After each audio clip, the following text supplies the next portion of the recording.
Well, he thinks he just the boring. Caitlin, are you a bird fan as well as a cat fan? Look, don't get me wrong, I love all animals, and I completely do understand that, cats are going to go after wildlife, and, it's just in their nature, and it's also the same with dogs. Dogs are going to go after things if not trained properly. After cats. And this is exactly why we started harness training them, and our argument was not really to be like, it should be allowed for cats. Yep. Why not give the rights to all animals? Good on you, Caitlin. Nice to have you on the program. Caitlin Smith, who puts her cattle on leash, and Stephen and Frank Sue Kedgley, you've both been wonderful today. Thanks very much for your time.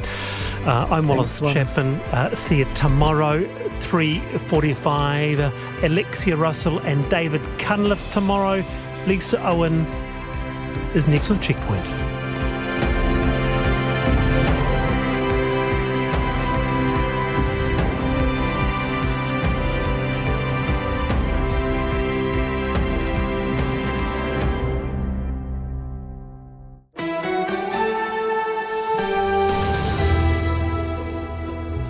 Te whakarongo mai koe ki te reo irirangi o Aotearoa. This is Checkpoint on RNZ National. I'm Lisa Owen. Haere ake nei. National leader Christopher Luxon wants Kainga Ora to boot unruly tenants out if he's Prime Minister. So we ask exactly where they will go. Kiwi tennis player Erin Routliffe smashes her way into the record books, winning the women's doubles title at the US Open. The Cancer Society puts out-of-town patients up in Christchurch motels because there's nowhere else for them to go. Ooh, there's a new political poll tonight. We'll have reaction. Why the price of a dozen eggs at one supermarket chain has increased by more than a whopping 168%. And Kiwi fans kick off at the Rugby World Cup in France, but it's got nothing to do with the All Blacks loss. You can watch us live on the RNZ website. RNZ News at 5 o'clock. Ahi Marie ko Evie Ashton tēnei. Both Labour and National are proclaiming their election promises locked and loaded, no matter how bad the government's books. The pre-election update, dubbed Prefu, will reveal the state of the government's finances tomorrow, including Treasury's forecasts. Here's our Deputy Political Editor, Craig McCulloch. Economists are picking pain on the horizon given earlier signs of a lower than expected tax take. National puts the blame squarely on Labour.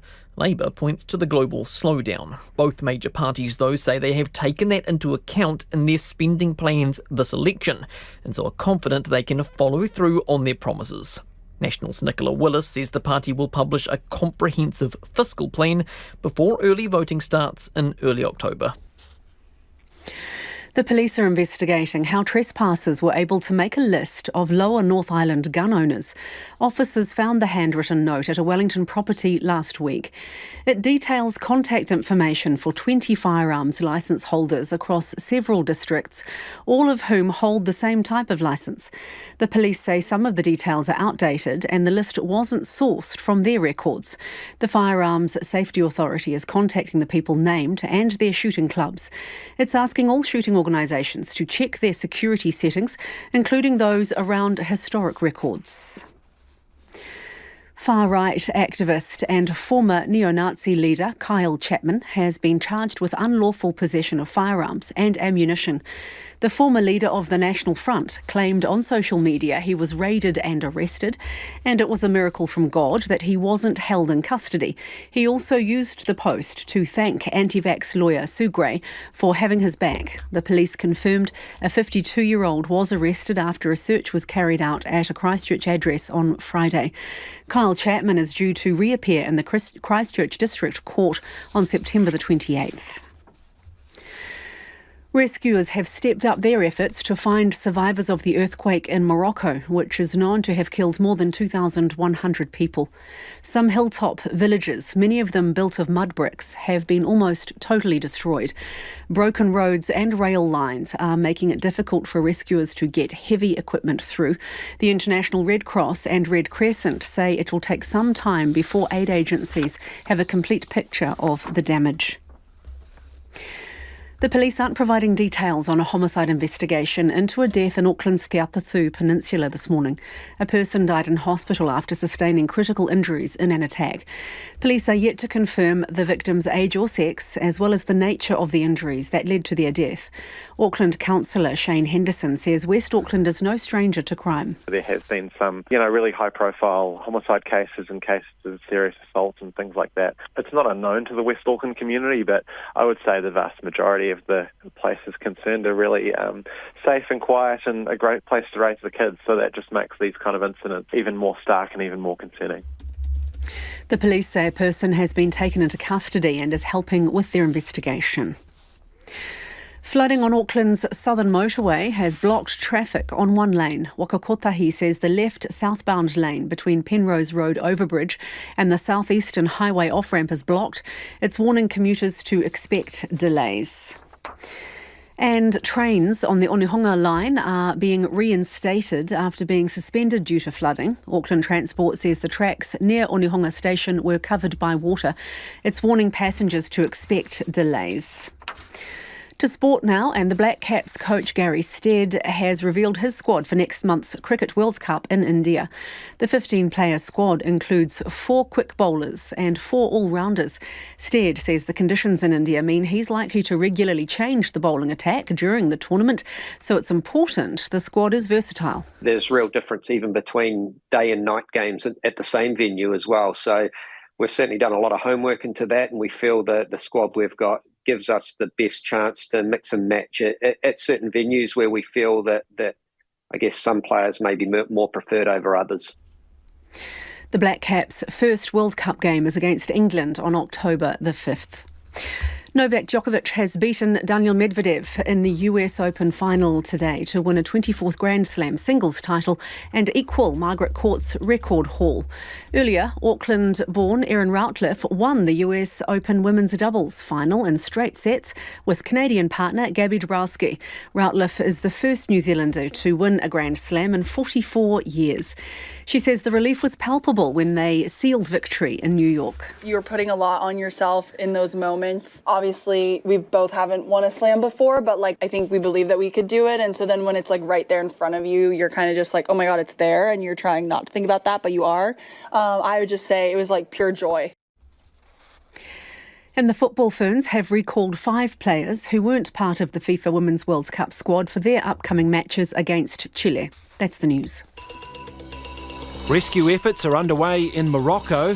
They're trying to get to the remote areas. They're trying to get access. They're trying to provide what's needed most. While at home, Labour defends the health system. National is being overly negative with his casting of the position we're in. And ACT plays hardball with National. You'll be the Prime Minister, but we're going to sit down at the end of Parliament and you'll need to come and talk to us about every single vote. Bringing your news from near and far. Morning Report, weekdays from 6 on RNZ National. Kei te whakarongo mai koe ki te reo irirangi o Aotearoa. You are with Lisa Owen next on Checkpoint. Right now, the short forecast from Met Service to midnight Tuesday. Northland to Taranaki, including Coromandel Peninsula, Bay of Plenty and the Central High Country. Showers turning to rain this afternoon with heavy falls. Easing to showers from the west later. Gisborne and Hawke's Bay, rain developing this evening, clearing to fine early tomorrow. From Whanganui to Wellington, also for Wairarapa, rain developing this afternoon, easing to showers tonight, becoming fine tomorrow. Marlborough and Nelson, rain with heavy falls, clearing from Nelson late tonight and elsewhere tomorrow morning. Canterbury and Central and North Otago, scattered showers spreading north this afternoon, clearing early tomorrow. Bulla, Westland, Fiordland, Southland and for the remainder of Otago, showers clearing about inland Southland and Otago for a time this afternoon. Snow to 500 metres in Fiordland, Southland and Clutha for a time. And Re Kohu, Chatham Islands, cloud increasing today. A period of rain with heavy falls tomorrow morning. The time is 7 minutes past 5. I will have traffic news and headlines for you at about 20 past 5. Nā mihi iwi, tēnā koutou katoa, nau mai haere mai ki Checkpoint I tēnei rā, ko Lisa Owen tēnei. Tonight, the plight of cancer patients having to travel away from their homes and families for treatment. The Cancer Society in Christchurch is using motels to house Otago Southland cancer patients and their whānau because their other accommodation is full to overflowing. Around a dozen patients have had to travel to Christchurch due to a lack of medical specialists in their area. 9 families are in motels. All 36 rooms at Christchurch's Daffodil House and Daffodil Lodge are full with patients from various districts. On Friday, Te Whatu Ora apologised to cancer patients who may face disruption due to shortages of senior doctors at Dunedin Hospital.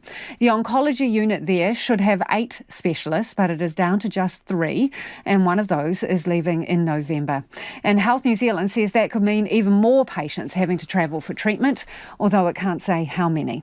Craig Watson is the Cancer Society's Service Delivery Manager for Canterbury, West Coast, Otago and Southland, and he joins us now. Kia ora, Craig. Kia ora, Lisa. How much pressure is there on you and services in Christchurch? Lisa, there's always pressure on the system, and there's definitely a lot of pressure on the Cancer Society at the moment, but for us it's the patients that we're most worried about. Yeah, and so tell me about them and where they're having to stay and why. So we have patients staying from all across the South Island. In fact, there's one from the North Island at the moment, but from all across the South Island. So every day people have to travel to access especially radiation therapy, but chemotherapy as well. But at the moment, a lot of our accommodation is filling up with those from the Otago Southland region, as you've already mentioned in your overview. The shortages down there impact on their ability to deliver services. So do you anticipate that the problem is only going to get worse given what's happening with specialist staff there? Yeah, absolutely will. And it's no discredit to the amazing people that are working in the health system, but as you mentioned on Friday as well, we're in a system that is very short of staff, and it's a very, very long process to train, to retain, and even to recruit. So best case scenario, they say 6 to 12 months to recruit an oncologist. So even if we magically found some overseas, it's going to take a long time to backfill the system and put the supports in place, and that doesn't even count the registrar system finishing up next month. So, Craig, what are the realities for these patients, for them? It's obviously a really stressful time. They're unwell. They're having to travel for treatment. What are the realities? How long are they away from home? Who pays for all of this? So you're right. It is a hard reality to face. So when you're diagnosed with cancer, the first thing you need to do is leave your family behind as you go seek the treatment you need to either survive or have a better quality of life. And that's really critical. This happens every day anyway because our systems are regionalised, but the impact at the moment is larger. What we're really worried about at the moment, Lisa, is the NTA system, which is the National Travel Assistance System. That system's only had one increase in any kind of funding in the last 15 years, and that was a slight increase to mileage, which has gone up to a whole 28 cents per kilometre. So accommodation sits at $100 per night maximum if you qualify for the NTA system. And as I'm sure everyone's well aware, in the last 15 years, the price of a motel is no longer under or at $100. And so if someone isn't able to stay with the Cancer Society, if someone is staying in a motel accommodation or a hotel accommodation, they're having to pay that extra amount.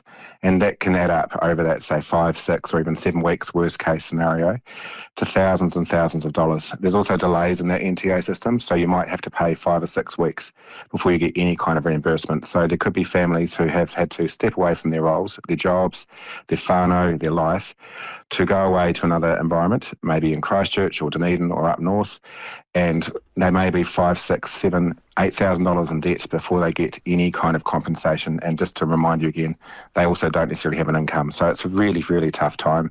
The system doesn't work. And while we want to make sure the whole country supports a cancer patient, we need to make sure there's a system that supports them too. It's not just about access to treatment, but affordability and equity of access. So what should happen with those expenses then, in your view? There's no doubt that the amount that the NTA compensates for needs to go up. That's, to me, it's a critical piece of work that any party could do overnight, is either put a CPI mechanism in, but at the very least put at least some sort of increase that we haven't had in the last 7 years in, so that it isn't as debilitating to somebody or to someone's whānau.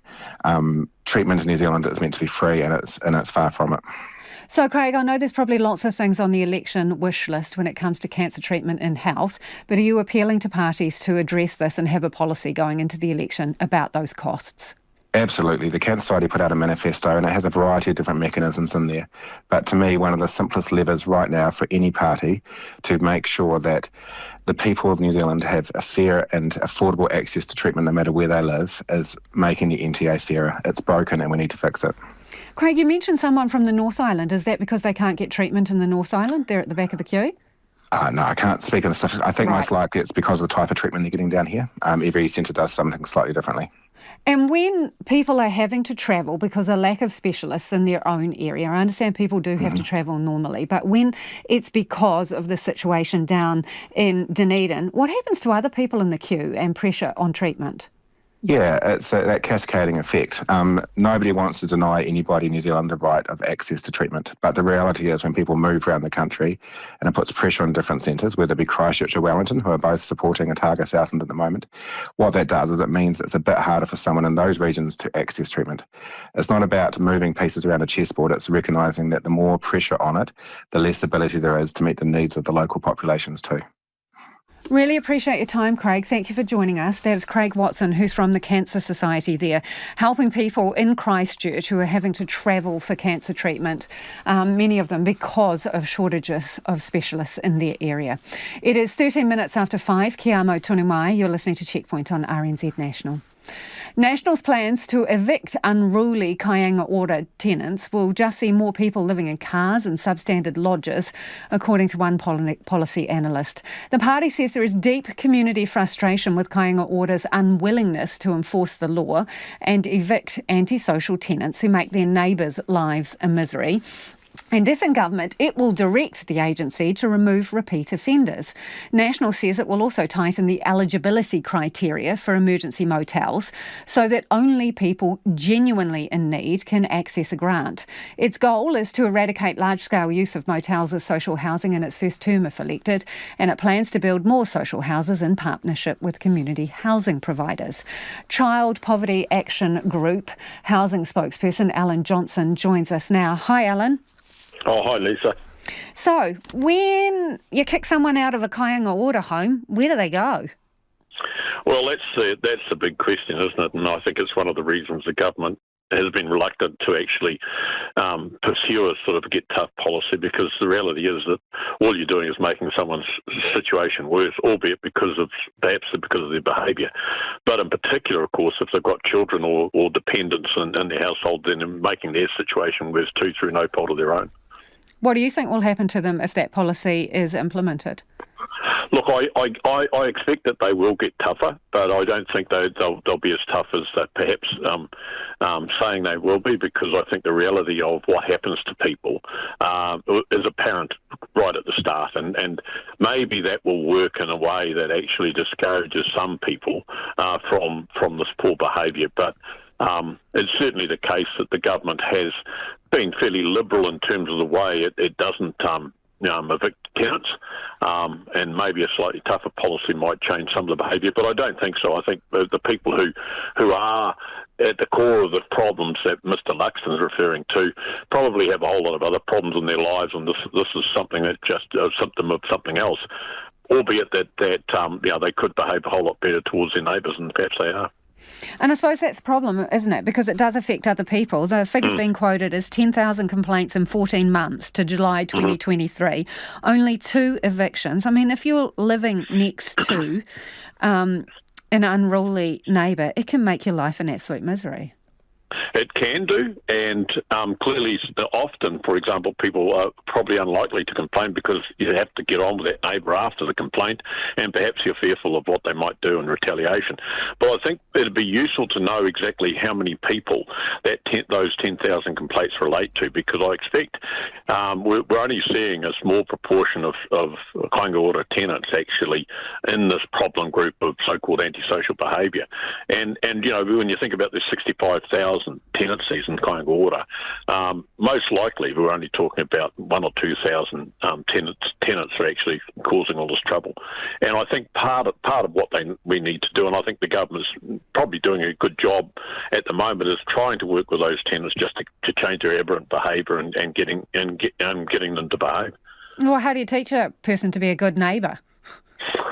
Well, there's certain behaviours that you can hold in check, and some people learn the hard way and some people learn the easy way. The government has worked hard at sustaining tenancies and trying to ensure that people don't go from a bad situation to a worse one by being evicted. But sometimes people just have to have to be reminded that their tenants have rights as well. And I think sometimes some people, and I don't know how many, but some people just really don't care about those other rights. So should they be evicted, those people who don't care and don't modify their behaviour? Look, if they've got children with them, they can't really be evicted. There's no point in sending a child to go and live in a garage or in a boarding house or in a car somewhere. You and I both know what the consequences of that is, and so the reality is that you just have to work as hard as you can with the parents and caregivers to make certain that they know what the limits of their behaviour is. So should that be the exception on their policy? Should they actually say, if there's kids involved, that the kids need to remain housed in a Kainga Ora property? They do need to remain housed. They do need to remain housed. I don't think anyone would suggest that children should be party to an eviction for the simple reason that one or other of their caregivers can't behave. But the problem really is that the next step, for example, is to then start to look at what those parents are doing with those children, and getting the intervention in place of things like oranga tamariki. It might be useful as a way of making certain those children are safe. Alan, one of the other main planks of their policy is 4,000 families are in emergency motel accommodation. Yes. That was a figure from about mid this year, right? 3,500 kids among those 4,000 families. National wants to change the criteria so that only those genuinely in need can access grants. So, how many of those 4,000 families do you think aren't genuinely needing a roof over their head? I'm struggling to understand that there would be any that genuinely don't have a need. It's easy to sort of get into hypothetical sort of scenarios that says, well, these people who aren't in need. Well, the question you've got to ask is, why are they there? The people at Ministry of Social Development, for example, don't actually just let people on the list for no reason. They have to have an established and verifiable need.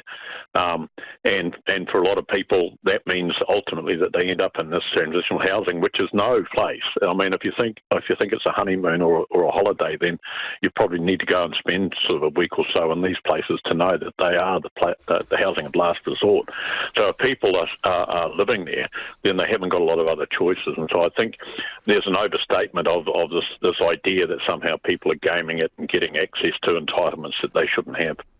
Alan, you've worked in community housing with community housing providers. The goal of the National Party is to end heavy reliance on motels within its first term of government, so within 3 years. Is that realistic in your view? Look, if the national government continues to make the progress that the Labor government has in terms of starting to build additional social and community houses, then it's feasible that they could get through that 3,500 or 4,000 households in transitional housing. The reality is that the government has been slow in getting the build numbers up, and if the National Party continues with that momentum, I think they can.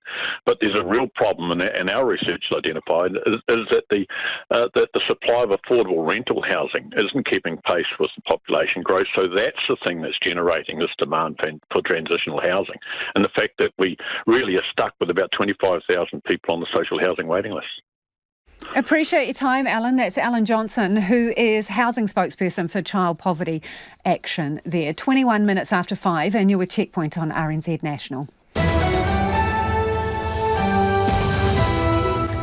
Homai Kai Orfakadal, we would love your feedback on anything you've heard on the program this evening. Let us know your thoughts on cancer patients having to struggle with the cost of staying out of their hometowns in order to get treatment for their cancer. They're being put up in motels and helped by the Cancer Society, but the funding falls well short, the Society is telling us. And also your thoughts on National's housing policy. Should they evict more people from Oranga Tamariki and getting people out of motels? Are there some people in there who shouldn't be in there? Text us on 2101. You can tweet us at Checkpoint RNZ, and the email address is checkpoint@rnz.co.nz. Time for us to go to the headlines. Ko Iwi anō tēnei. The Cancer Society in Christchurch says it's using motels to house Otago Southland cancer patients and their whānau who've had to travel because of a lack of local specialists. The Cancer Society's Craig Watson told Checkpoint the situation is set to get worse as it takes 6 to 12 months to recruit an oncologist. The Cancer Society is appealing for the political parties to address the situation.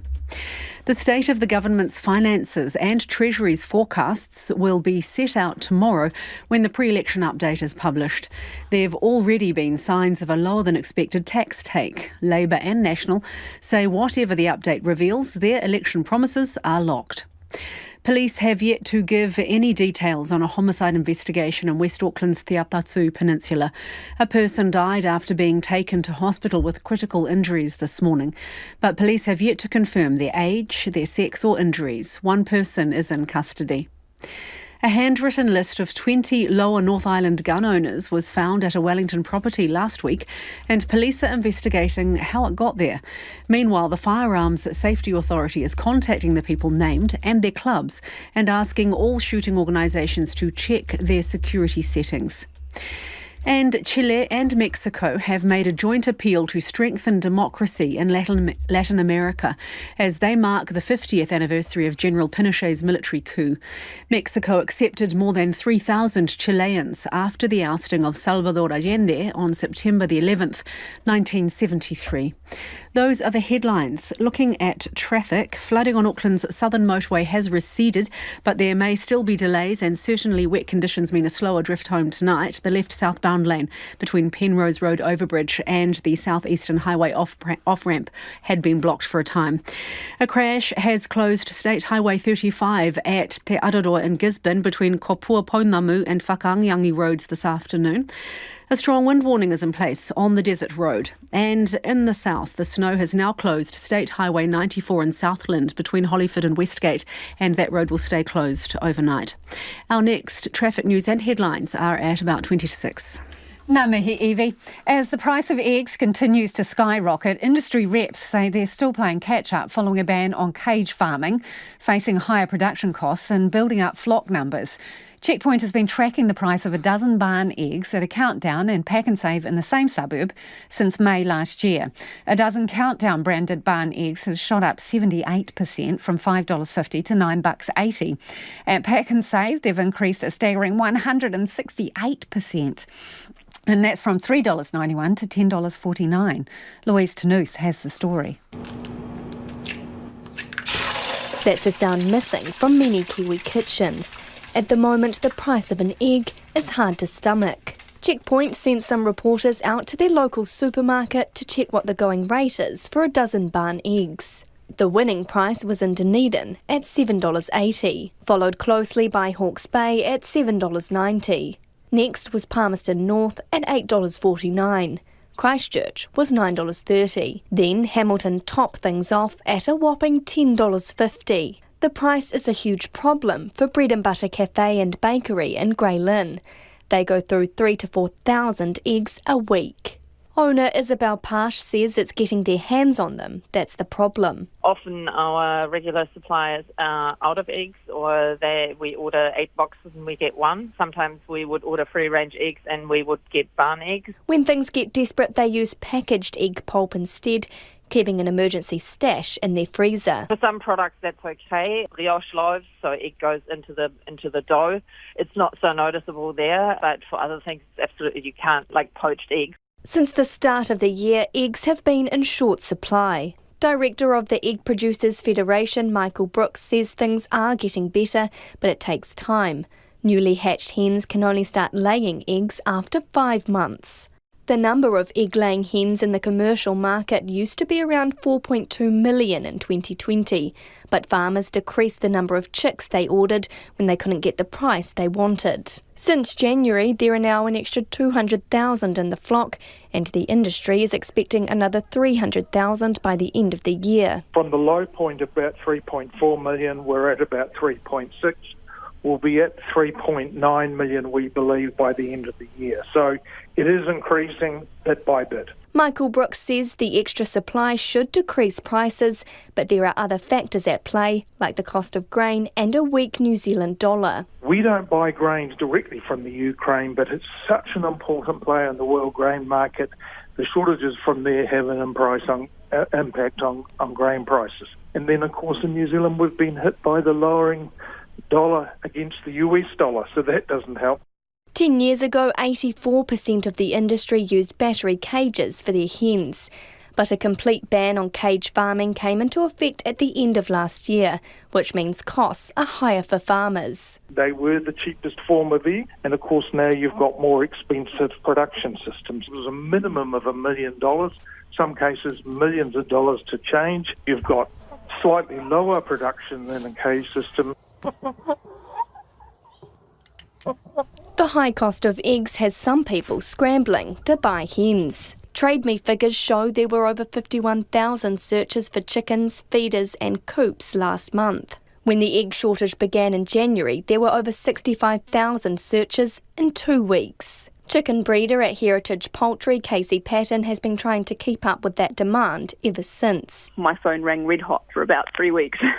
She says a lot of people were already thinking about getting chickens, but the price of eggs was the final push. And she's thrilled. I do think it's really nice to have chickens tootling around in the backyard. If you care for something, then it will reward you with some eggs at the end of the day, if you're lucky. A long-term solution to putting eggs back on the menu.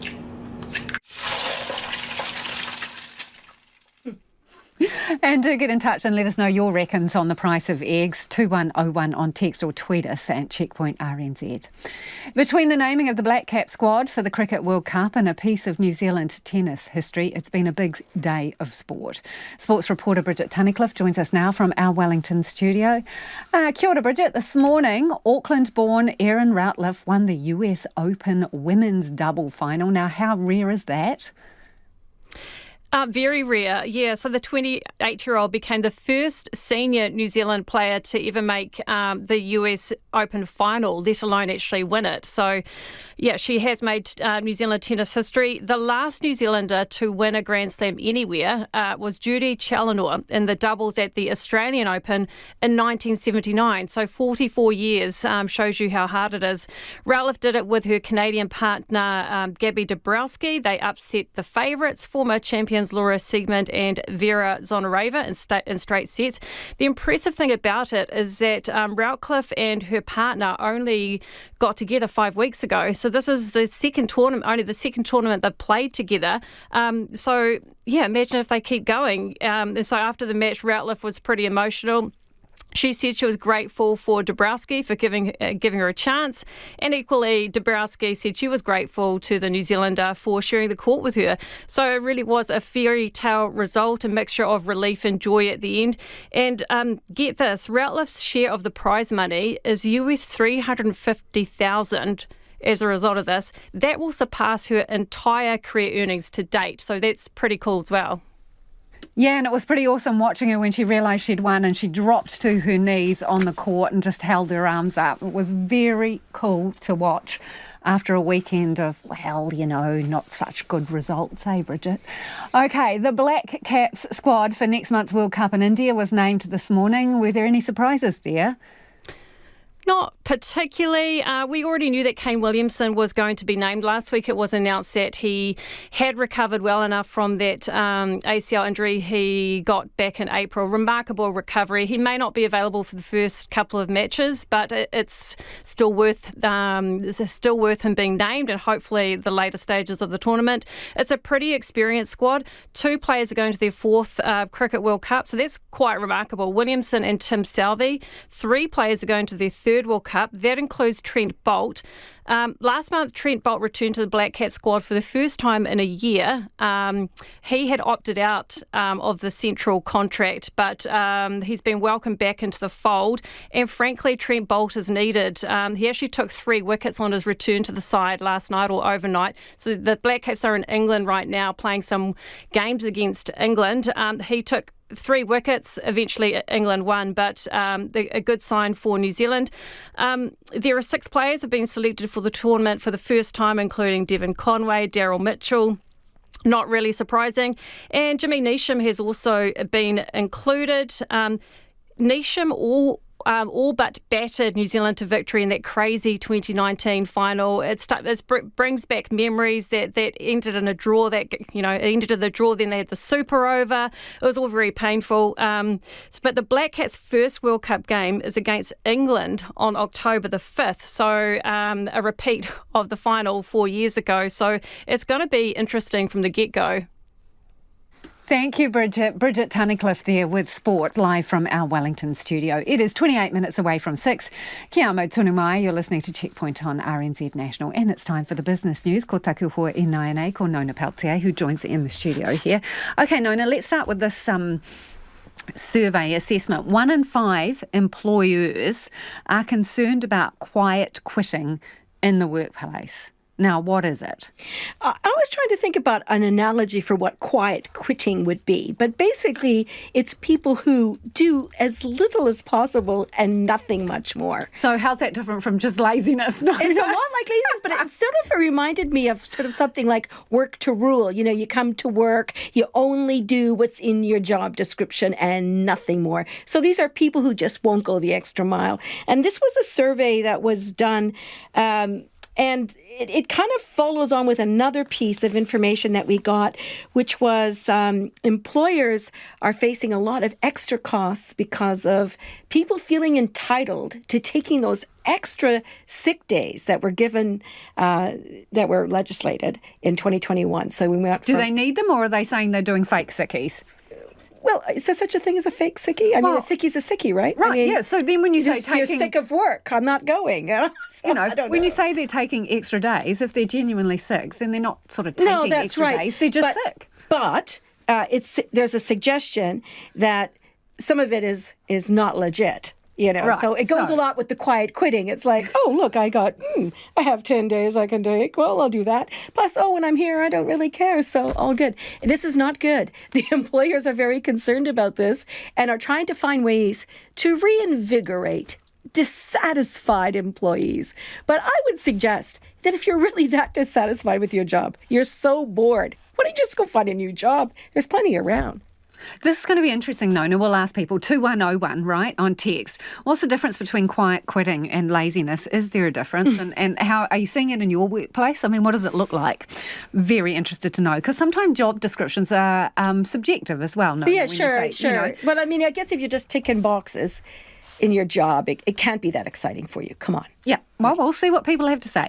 Let's talk about a chronic shortage of residential rental stock. This is what we're being told is going on in Auckland, and it's kind of driving some dramatic behaviour from tenants. What are you hearing? I would say more desperate behaviour, according to the fellow I spoke to. This is the chief executive of a company called Impression Real Estate. He says that they've been doing, group meetings and so on. So they're property managers, are they? I think about 1,000. Yeah, about 1,000 properties. Gotcha. Most of them are in the central business district. They're seeing very large demand. So, for example, 6 months ago, they'd have a viewing or whatever. There 5 people would turn up. Now it's 50 people. And the other people that are in the room are looking around and see there's 10 other people looking at the same property. And out of desperation are saying to the leasing agent, hey, I'll pay $50 more a week if you'll give it to me. Or, hey, I'll give you another $100 if you give it to me. Or how about a restaurant voucher or whatever. So anything. Bribes, no, it's kind of sweeteners, bribes. Well, sweeteners and bribes, yes, I guess so. That would be what you call it. We're back to the old days of the rental auction there, when you go and you're basically upbidding the price. Exactly. Yeah. But people are desperate, and it's mostly at the low end of the market. So this is like a lot of migrants coming in. People who have been displaced from their homes during the flood, they've got to go somewhere. And of course, they're facing, perhaps a mortgage payment too, as well. So they're looking for the lower price rentals.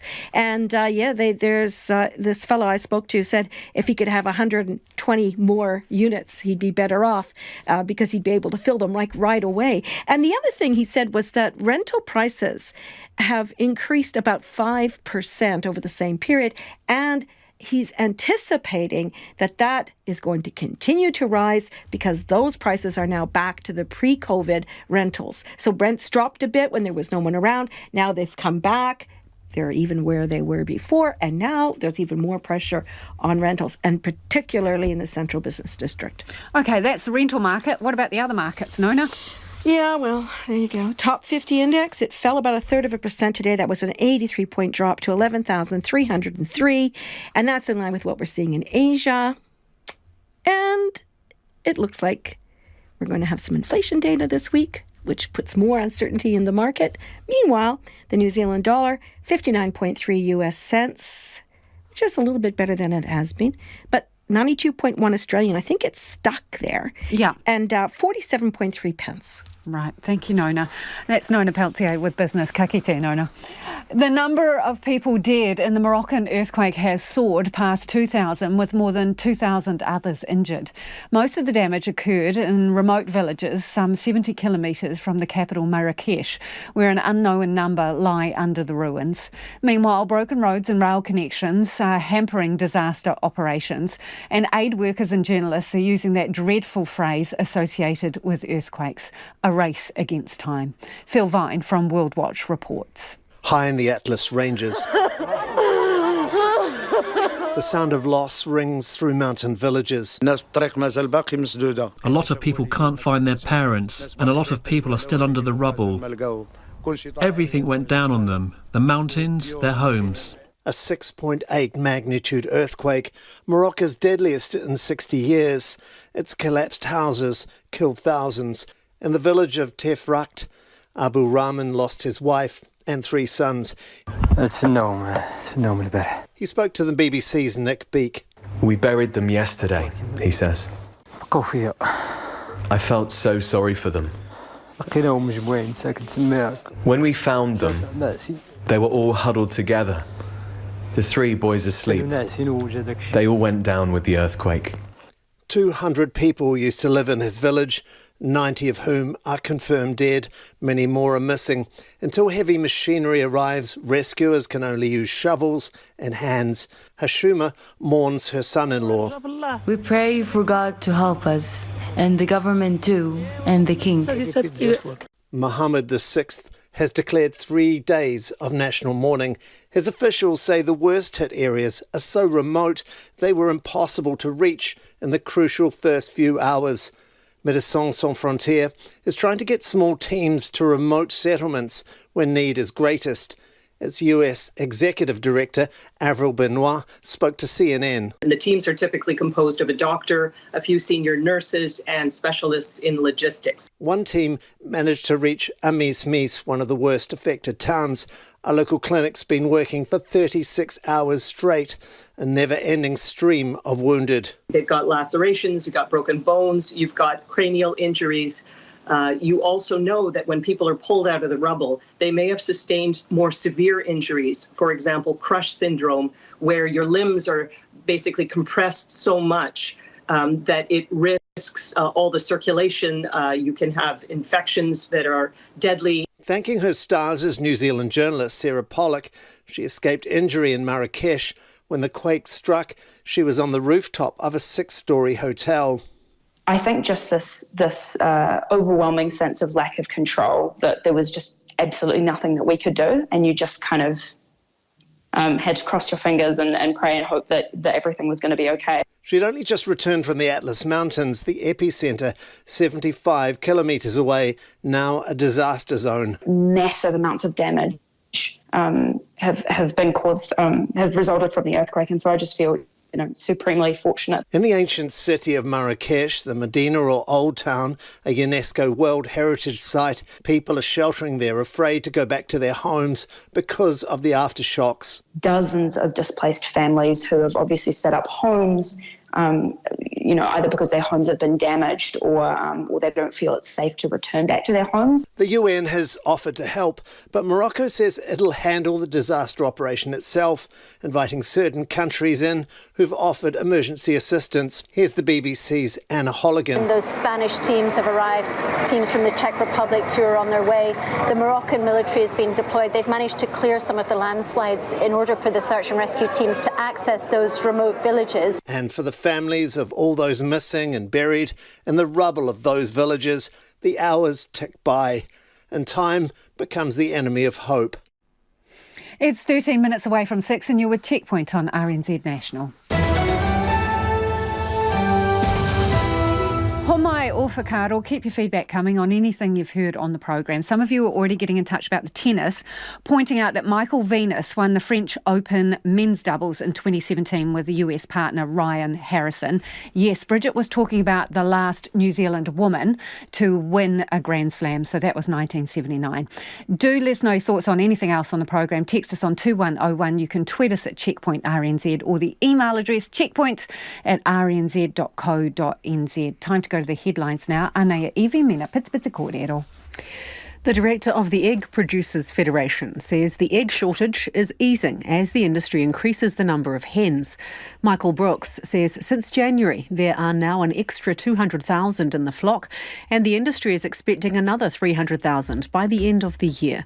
That should help prices fall, although there are other factors involved, such as the cost of grain and the weak New Zealand dollar. Trains on Auckland's Onehunga line are being reinstated after flooding earlier, but passengers can expect delays. Auckland Transport says water covered the tracks near Onehunga station. Far-right activist and former neo-Nazi leader Kyle Chapman is due to reappear in the Christchurch District Court on September the 28th after being charged with unlawful possession of firearms and ammunition. He was arrested on Friday and in social media posts, Chapman says it was a miracle from God that he was not held in custody. In Morocco, rescuers have stepped up their efforts to find survivors of Friday's earthquake, which has killed more than 2,100 people. International Red Cross and Red Crescent say it will take some time before aid agencies have a complete picture of the damage. And police say a climber who fell 600 metres on Mount Taranaki at the weekend is lucky to be alive.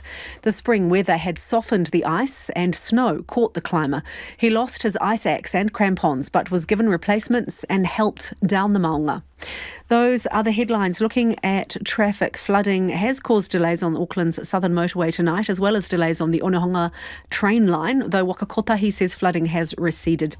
State Highway 35 at Te Aroa in Gisborne between Kopua Pounamu and Whakaangiangi roads is closed because of a crash this afternoon. On the Desert Road, there is a strong wind warning in place. And in Southland, State Highway 94 is closed between Hollywood and Westgate because of snow and will stay closed overnight. Our next news and weather is at 6 o'clock. Ngā mihi, Evie. Now, on the back of that story about the eggs, a few of you have been getting in touch, so let's get to some of your feedback. Justin from Kirikiri says, oops, what's going on? Where did Justin go? Let me find that one.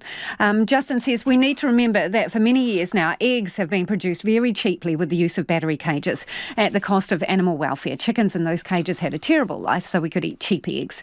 Finally, the supermarkets Countdown, for example, have insisted on cage-free. Therefore, more space for chickens and more cost to us. Don't be fooled by the so-called colony eggs. A chicken needs to be able to walk and scratch and peck at dirt. Free range is the only way to go, says Justin, who has a flock of 4 happy free-range chooks, apparently. This person, Jane's got in touch to say, I paid $11.95 for a pack of 10 eggs at an Edendale corner store last week. And another listener says a portion of that, meaning the cost of eggs, is supermarkets exploiting consumer expectation. I joined Soupy, a grocery distributor designed to provide fair prices for consumers and producers. They sell a 12-pack of free-range eggs for $8, and you can get a 12-pack of organic ones for $10. These hikes are just the duopoly rinsing the public. Do keep your feedback coming, 21001 on text or tweet us at Checkpoint RNZ. Farmers are bracing for hotter, drier and windier months ahead as the return to El Niño heralds possible drought conditions for parts of Aotearoa. NIWA predicts El Niño will be declared in the coming weeks, bringing with it more frequent, dry, westerly winds. Tess Brunton reports. In Wairoa, there's been no rain for a few weeks. Swamp grass and duckweed is adding some greenery to the land, but local Federated Farmers branch chair Alan Newton says that doesn't keep their stock fed. If we dry out suddenly and the ground goes hard, nothing will grow and we'll have no spring flush, which will make life a hell of a lot more difficult. So the sooner the grass starts to grow, the sooner we get a little bit of just very light rain, the better off we will be. He says it's crucial they get a boost. Lambs are all being born and calves are being born, and if we don't get that spring flush, the mothers won't be able to make a lot of milk to feed them well, and there won't be much feed around for the parent sheep to look after the young ones. Feed levels are already run down due to slips and the wet season, and farmers will have to buy feed in if they don't get growth. But Alan Newton says some can't get it to their stock in the backcountry because of track closures. They know how to live and how to get the best for their stock. They'll just keep moving them and finding feeds, finding something for them. And if you're a blade of grass and you're green, I'd say your life's on the line. Ocean waters east of the dateline are unusually warm. NIWA meteorologist Chris Brandolino says that's a tip-off that El Niño is on its way. We have the ocean at the altar waiting for the atmosphere to show up, and when the atmosphere does show up, they will be coupled, they will become one. The atmosphere is nearly there. It's walking down the aisle, about to show up to the altar. So we already seen these El Niño-like impacts, and that is more west to southwest winds. He expects the weather will take quite the turn over the next couple of weeks and will likely indicate the theme for the rest of the year. We know the average outcome of El Niño, but no El Niño is average. There's variation, there's different personalities for everyone, but there are some themes that we can draw from that, from those historical events. They include generally westerly winds that are drier and more intense or persistent than usual, and below normal rainfall for most of the country apart from the west coast into Waiponamu. That boosts the risk for drought, with the east coast of both islands expected to be in the firing line. Vincent Daly has been farming in the Hurunui district since the 1970s, focused on mixed crops and beef. He's had two of the wettest winters he can remember. But it's amazing how it's dried now. Like normally we wouldn't be drilling. We've got paddocks here that are all worked and come up beautifully. We wouldn't be doing that usually till about Labour weekend. And here we are on the 5th of September. We're nearly raising dust.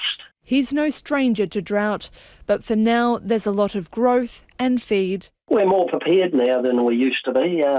We have more stored feed. We grow more resilient sort of crops.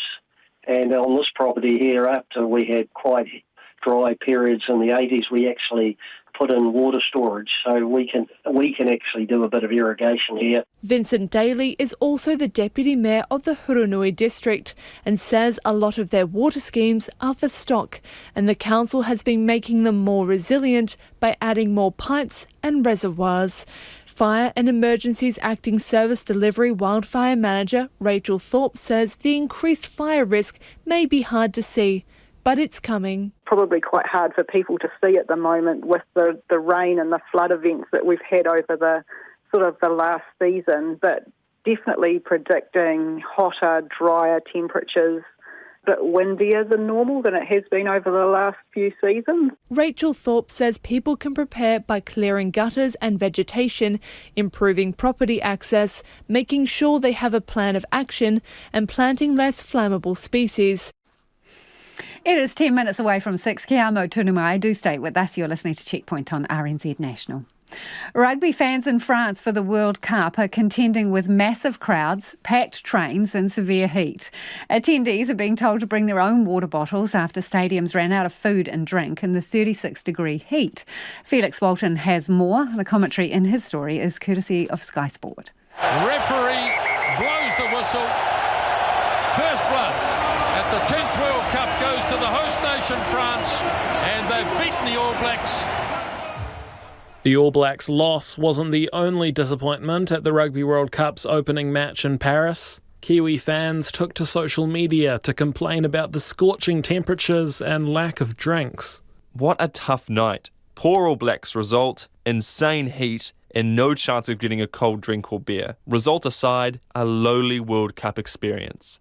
Another warned people to stay away from the packed fan zone. We've just come from the fan zone in Paris, and getting in and out is a nightmare. There are virtually no signs with directions, and the Concorde metro stop is closed. Plan accordingly. Aucklander Matt Blackwell says getting to the stadium was a struggle. We were at the train station getting the metro at 5:30. The trains were jam-packed full when they turned up, and then the doors would open and there'd just be a surge of people trying to get in. So it was actually quite chaotic. But he says it was worth it in the end. Once we navigated that, got to the ground, it was something that I've never seen before. I mean, there were people dressed up as Napoleon, Roman soldiers, Asterix and Obelix. It was, a real carnival atmosphere.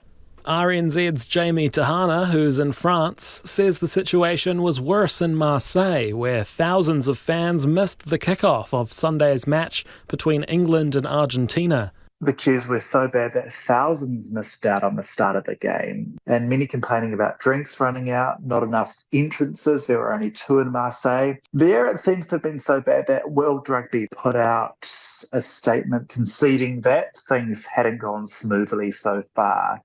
In a written statement, the tournament's organising committee promised to address some of those issues. The France 2023 Organising Committee can confirm that it's taking steps to improve access to Stade de Marseille following delays ahead of the match between England and Argentina, which resulted in a number of fans taking their seats after kick-off. It also urged fans to bring their own water. Fans are reminded that limited food and drinks are permitted inside the venue. This includes uncapped plastic bottles below 500 millilitres. Shannon White watched the game between South Africa and Scotland at Stade de Marseille and says staff appear to have stepped up their game since Sunday's debacle. In terms of the heat and drinks, there were people from the stadium handing out free water. So I think that they did that to maybe try address issues with heat. But she says getting to her seat was a challenge. It was difficult to get into the stadium. You had to walk a far way from kind of all key entry points of public transport. It was a really long walk. There probably could be more entry points into the stadium, especially considering the security check didn't seem overly intense. It was just a pat down and a bag search. Ms. White says she had a great time overall, but hopes the committee will keep improving things as the World Cup continues. Terribly arduous being in Paris and the final days of summer. Concern tonight that someone could be killed on Otago's bike trails in a collision with virtually silent, high-powered e-motorcycles illegally using the tracks.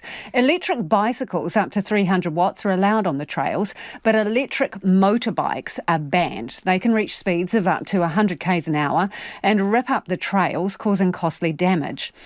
Charitable trust Queenstown Trails is responsible for planning, developing and maintaining the trail network in the Whakatipu Basin and says there's been several frightening incidents of e-motorbikes on the network. And CEO Mark Williams wants the problem stamped out before someone is seriously injured. There's a real risk of these bikes, which are quite heavy, they can be anything from 50 kilos to 85 kilos. They're very powerful. They go from, upwards of 50, 75, 100k an hour.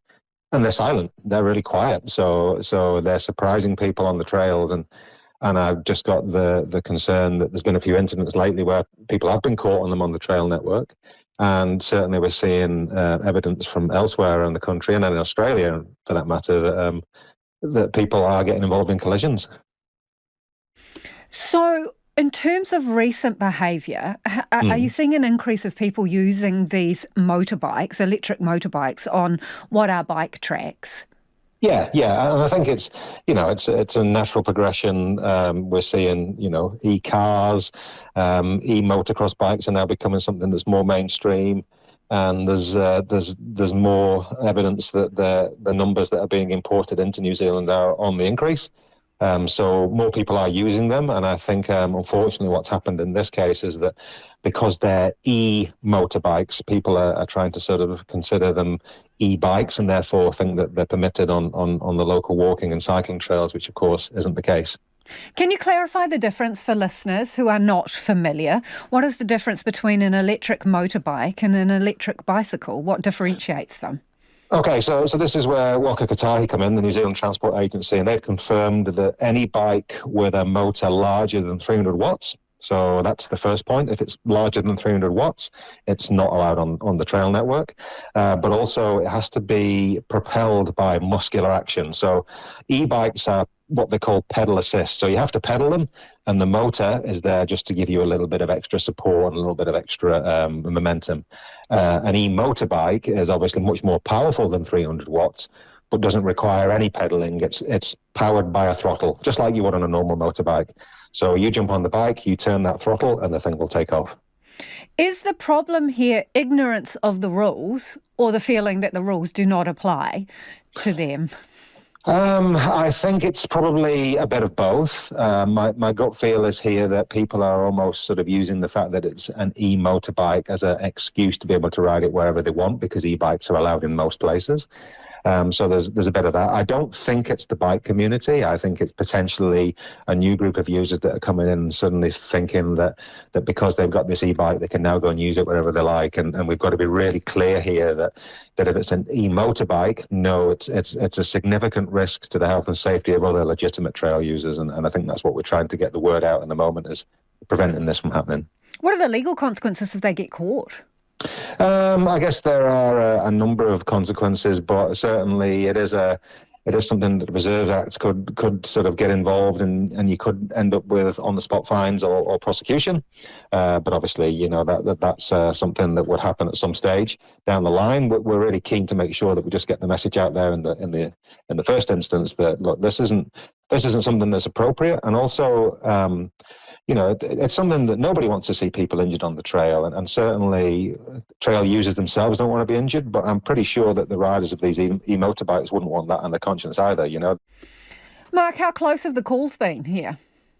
There's been incidences of collisions. We've actually had one. There's one last week over in Australia where there was an e-motorbike riding up a downhill bike trail and it collided head on with someone cycling down the track, and there's that reality that, if someone was coming uphill on an e-motorbike that was capable of doing upwards of 50k an hour, and someone was coming downhill on a mountain bike and they had a head-on, the potential is really serious. So, yes, that's the real fear, is that there's a lot of people on these shared use trails, whether they're walking, whether they're pushing a pram, whether they're riding a bike.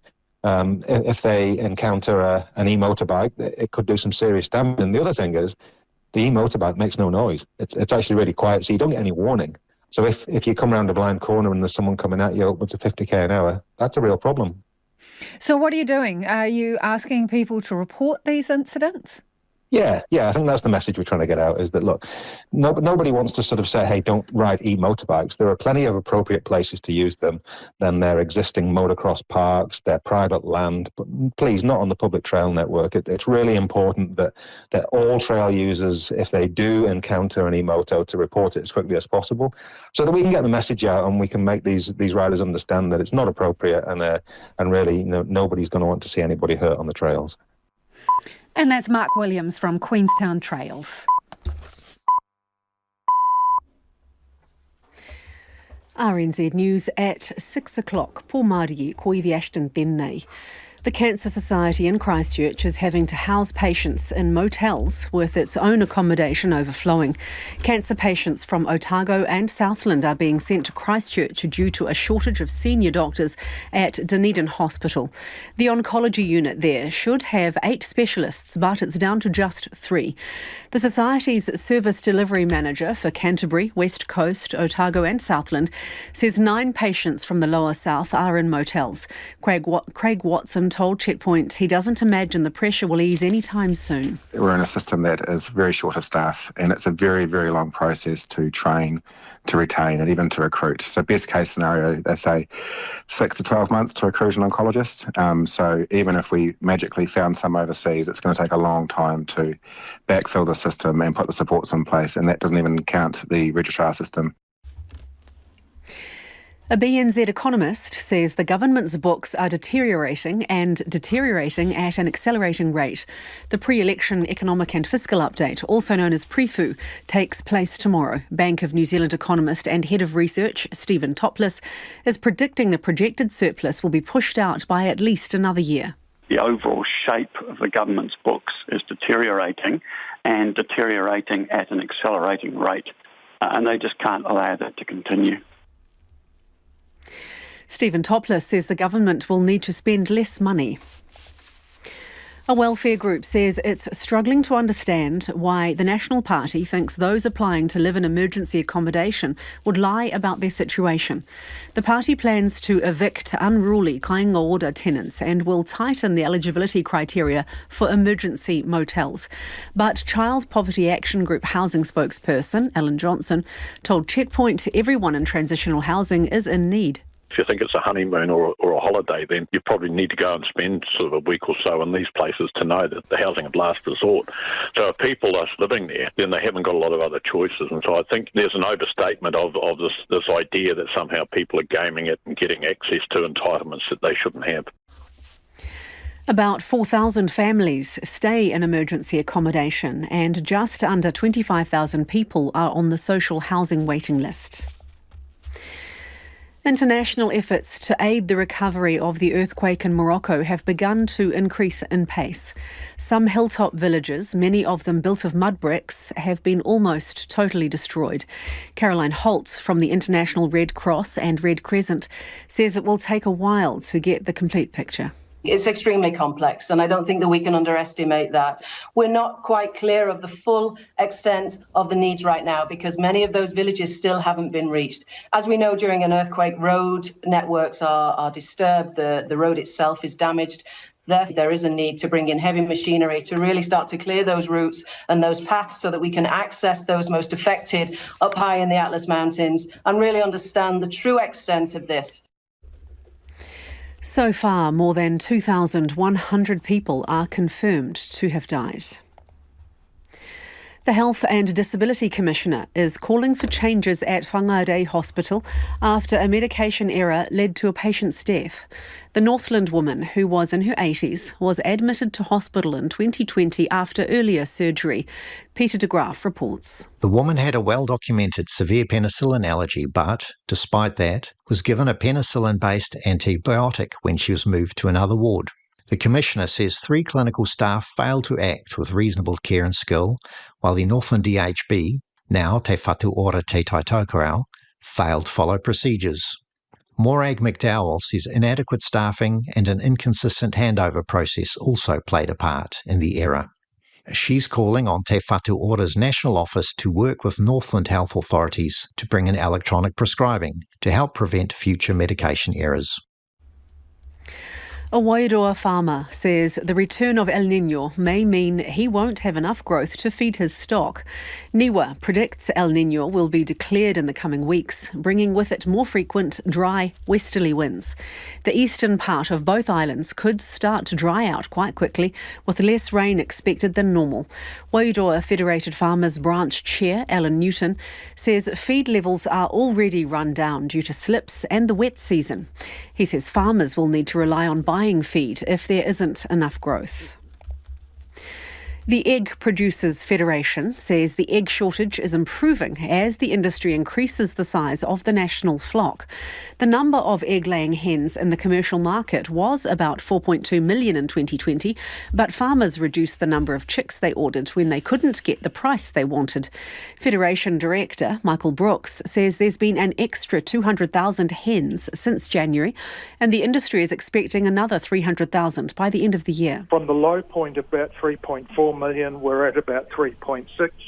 We'll be at 3.9 million, we believe, by the end of the year. So it is increasing bit by bit. Michael Brooks says the extra supply should lower prices, but other factors are at play, like the cost of grain and a weak New Zealand dollar.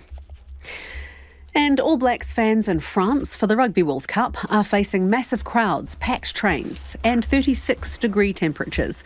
Fans on social media are complaining that the first weekend of matches was ruined by long queues and a lack of food and drink inside stadiums.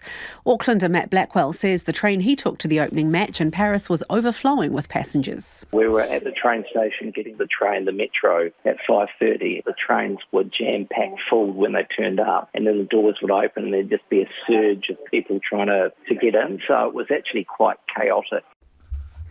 Matt Blackwell says public transport to and from matches should be free to avoid congestion at ticket gates. That's the news. Pacific Waves. Bringing Kiribati back into the forum. Diving into the big stories of the region. They are an instrument of the Constitution of Fiji. And shining a light on issues affecting Pacific peoples in Aotearoa and around the world. Being able to go out into different places and areas that share special connections with our community was really special. We tala noa to Pacific leaders, newsmakers, experts and commentators, and bring you up-to-date coverage from our dedicated RNZ Pacific team and talented correspondents on the ground in the region. Pacific Waves at 8:15 weeknights on RNZ National. You're back on Checkpoint next with Lisa Owen. Right now, the short forecast from Met Service to midnight Tuesday. Northland to Taranaki, including Coromandel Peninsula, Bay of Plenty and the Central High Country.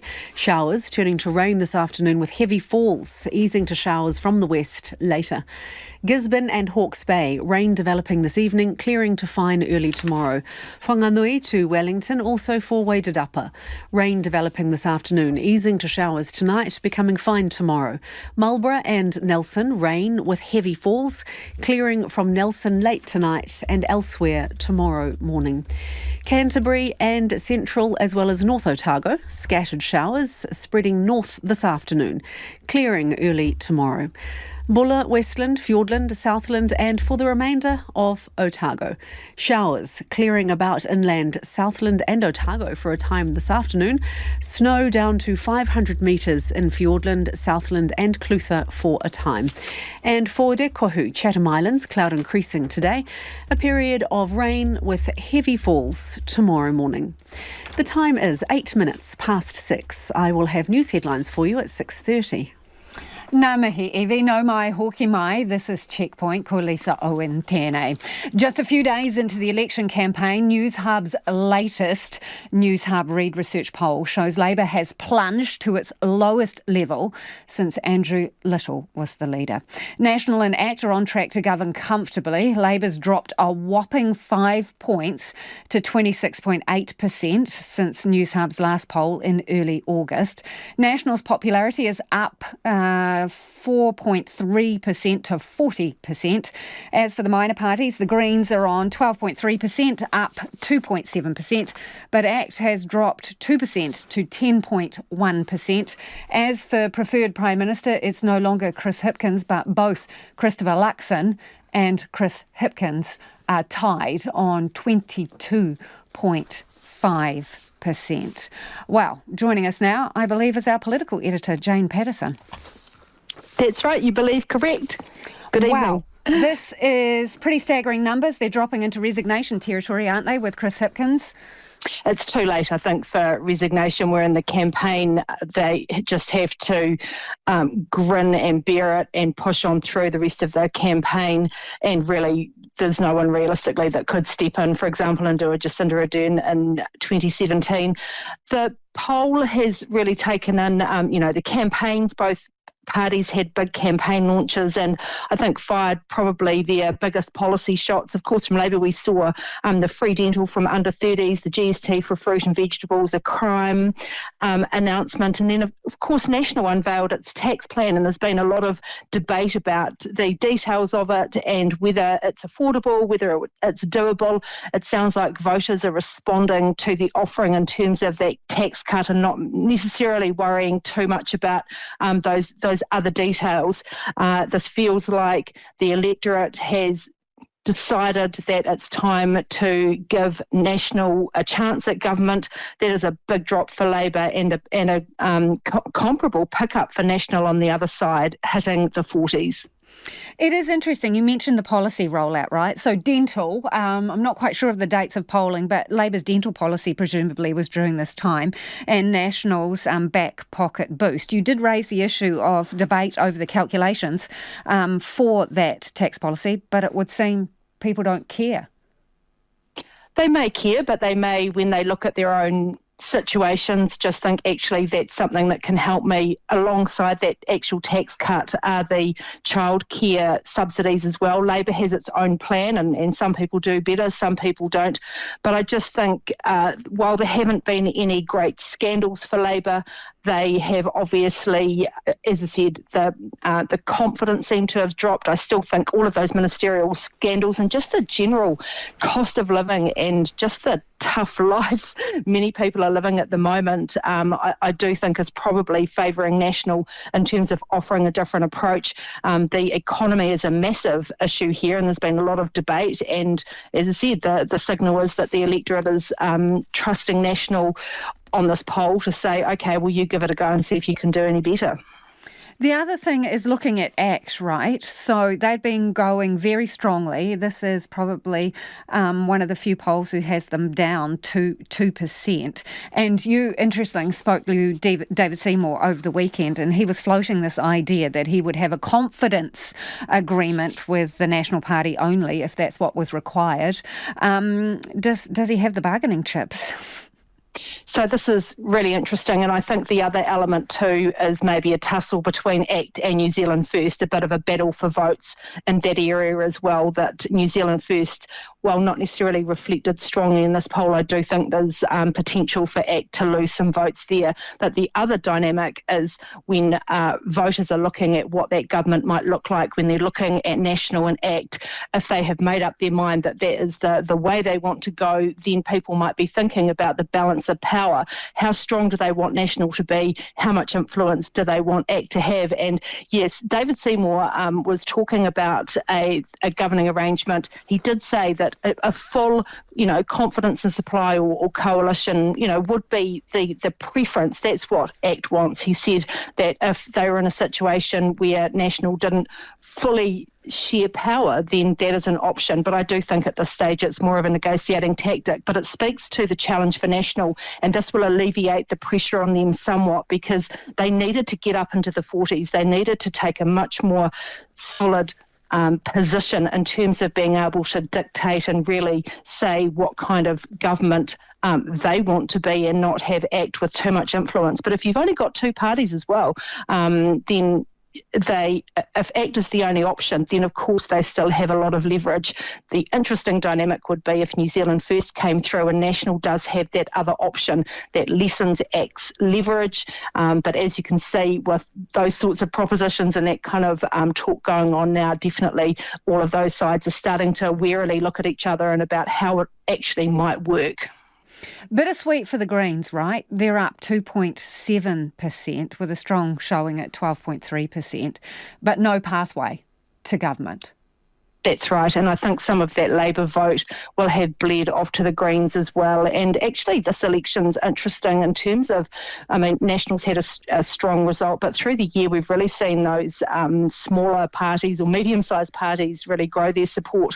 So yeah, the Greens can look at their campaigning. They're obviously trucking along and speaking to their base and picking up potentially, as I said, people, for example, who might have been upset that Labour wasn't prepared to pursue the likes of a wealth tax or a capital gains tax, that they have really, in some policy areas, gone for the low-risk option. So that we could be seeing a reflection in that too. But in a Parliament where National and ACT have the government, then the Greens would be a relatively strong opposition party, but that would be it. But as we've seen, it's important too for these parties to keep their presence up, to keep their numbers up in each government, whether it's a left or right, because if they're out of Parliament or they're really weakened, it becomes much more difficult to sustain their brand and sustain their presence into future governments when they might have more of a shot.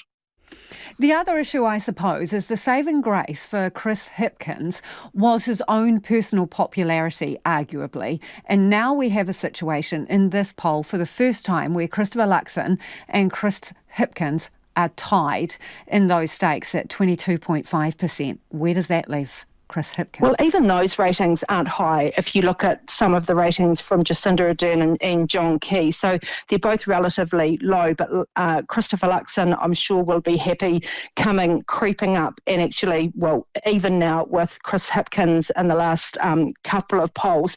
I think too, Chris Hipkins had a likeable personality. He was a fresh face, as you were when Jacinda Ardern stepped down at the start of the year, and people looked and gave him a bit of a chance. But as I said at the start, I really think those ministerial scandals and that sort of thing took a lot of gloss off of his leadership.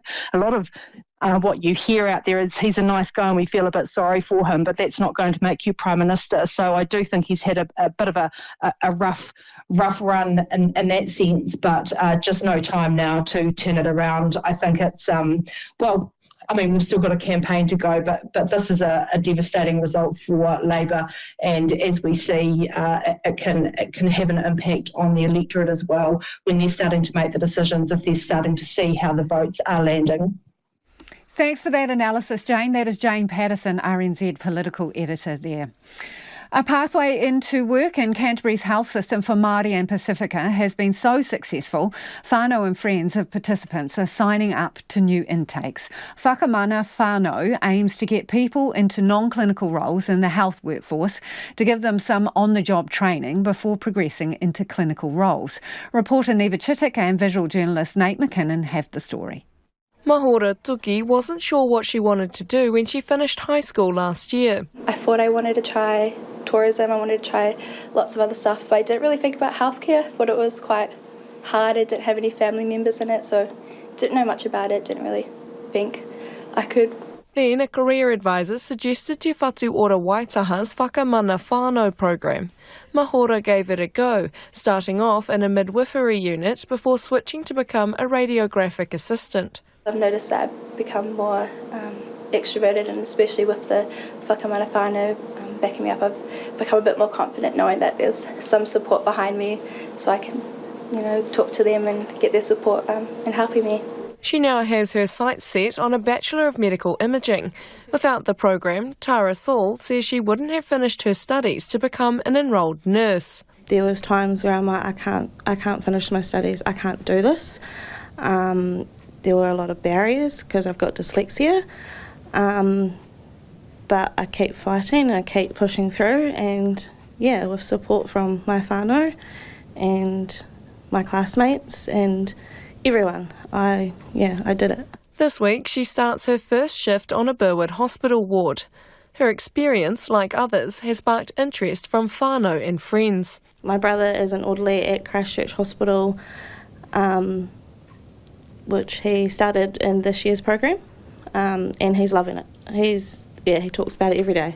Helen Tutingaihe studied Māori health inequities before retraining in the healthcare space herself. Whakamana whānau encouraged her back as a kai awhina on a Christchurch Women's Hospital maternity ward, and she wants to keep learning. I'm really wanting to get into paediatric nursing, so I am looking at this stage of going back to study part-time as well as keeping my job here part-time. It's been something I've been wanting to do for a long time, but I feel like now is the right time to get down that pathway, and I'm really looking forward to it, and I'm really grateful to have the whakamana whānau wrapped around me as well. Rebecca McCormick, Te Whatu Ora Waitaha and Tētai Potani's Head of Equity, Diversity and Inclusion, says the program has been a success. We have had 3 intakes in Waitaha, Canterbury, and we've appointed 80 Kaimahi Māori and Pasifika into the workforce with an outstanding retention rate of 93%. We've had 1 intake in Te Tai o Potani, the West Coast, and we've appointed 5 healthcare assistants into that role. It's also won a National Development Award. John Snook, Director of Workforce Planning and Development, says whakamana whānau is in the process of being expanded across the motu. He says ideally they'd like to see 200 to 300 people go through the course over the next 2 years. What we know is our best workforce is our locally grown workforce. These people are already committed to the system. They're working in it now.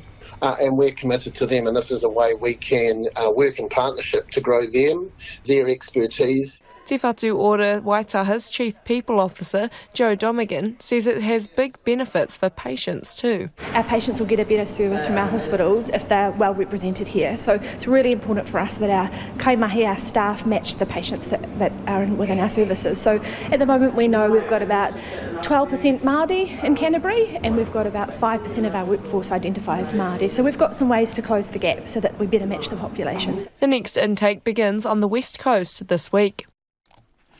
And back to that news of a dire poll for the Labour Party. The latest News Hub Read research poll shows the party has dropped to its lowest level since Andrew Little was the leader. Labour's dropped a whopping 5 points to 26.8% since News Hub's last poll in early August, while National's popularity is up 4.3% to 40.9%. Sue Moroney is a former Labour MP and Chief Party Whip who used to chair the party's Women's Caucus, and she joins me now. Kia ora, Sue. Is this terminal for Labour? Oh, look, for those of us who have been around for a long time and can remember the 2005 election, nothing's ever terminal when there's weeks left in the campaign, but it's certainly not the poll that they would have wanted, that any Labour supporter wants to see at this stage in the campaign. But, you know, a week's a long time in politics, and we've seen that before. You were in the fold when Andrew Little came back with 24% on that poll that led to his resignation. I mean, they're pretty close to that, aren't they? Oh, lots of different factors in play at that particular point. You know, that was a Labour Party that had been in opposition for a very long time at that point. This is a Labour government that has been through the really tough times together of dealing with the pandemic. They've come out of that victorious. And, you know, it's less than 3 years ago that 50% of the population said, yep, you're the people to see us through this. And so, you know, it's quite a different world that we live in now. And lots of different things going on in people's lives, but still quite a lot of the campaign to play out. The thing is, though, Sue, sometimes when you go through a crisis with people and come out the other side, you never want to see those people again because it reminds you of the crisis. Is that what's happening here? Oh, no. With this government? Not sure what you relate, what you... No, well, you said people have been through hard times, and they came through those hard times with the Labour government. And sometimes when that happens, you just want to change because you associate them with the hard times. Yeah, look, thanks for the clarification on that. Look, I think that's very much a factor of what's going on at the moment, is that people are finding things really tough on a whole lot of levels, and at the moment they're wanting to get something different happening in their lives. Can completely understand that. But I think that when people are actually in the polling booth and thinking about the issues that are in front of them, maybe they will make a different decision than what they look like they're making in a poll today. And I would also point out that we do not know how many people are yet to make their minds up, and that's something that I would like to see in the future in political polls, particularly at this part of the campaign. How many people are just confused about everything that's going on and don't know yet what they're going to do when they step into that polling booth? Is there anything in Labor's back pocket that they can pull out to turn this around in 5 weeks? Oh, look, I'm not party to that. I think that they will be wanting to just get out and do what Labor does. This is what worked in 2005, is they just stuck to their game plan. We went out and we campaigned in that way that only Labor can, in people's doorsteps, talking with people. Actually, that in-person interaction is what's going to see them through, and getting people out to vote in these circumstances is going to be the big challenge for the Labor Party. That's never a challenge for the National Party. Their voters, find their own way to the polling booths. But for Labor, it's actually motivating people to say how important the election is and what the result means for people. That motivates them to actually get out and cast their votes. Why do you think Chris Hipkins' ratings, his personal preferred Prime Minister ratings, why do you think they're falling away? Oh, well, so it looks like the two Chris's are matching each other now. I don't think that I can't pinpoint anything that Chris Hipkins has done that would have brought him down in people's estimation. I think it's potentially more that when you see the campaign proper start to roll out, you're probably getting, people are getting more of a glimpse of the other Chris in opposition, because you don't, normally the Prime Minister will have a higher profile outside of the campaign period. So I think it's a bit of a reflection on that. I don't think that there's anything that anyone can point to that's been a performance issue from Chris Hipkins, just the nature of campaigns. So, well, that's interesting, because if it's about raising profile, right, there's going to be a couple of major media moments, if you like, still to come on the campaign. Live debates. How do you think that's going to play out for the two leaders? Yeah, well, I think the live debates might be increasingly important this time around, because I still think when you look at those poll results, people are in two minds about the two Chris's. And so the leaders' debates are going to become very important in that. I do know that, Chris Hipkins is a natural debater. He's right across the issues, and I'm sure he will shine in those debates. Christopher Luxon seems to be, he's gaining in confidence, and that's always a really helpful thing to go into a leaders' debate with. So it's going to be very interesting to see how they perform under that sort of pressure, where they are required to talk about the detail.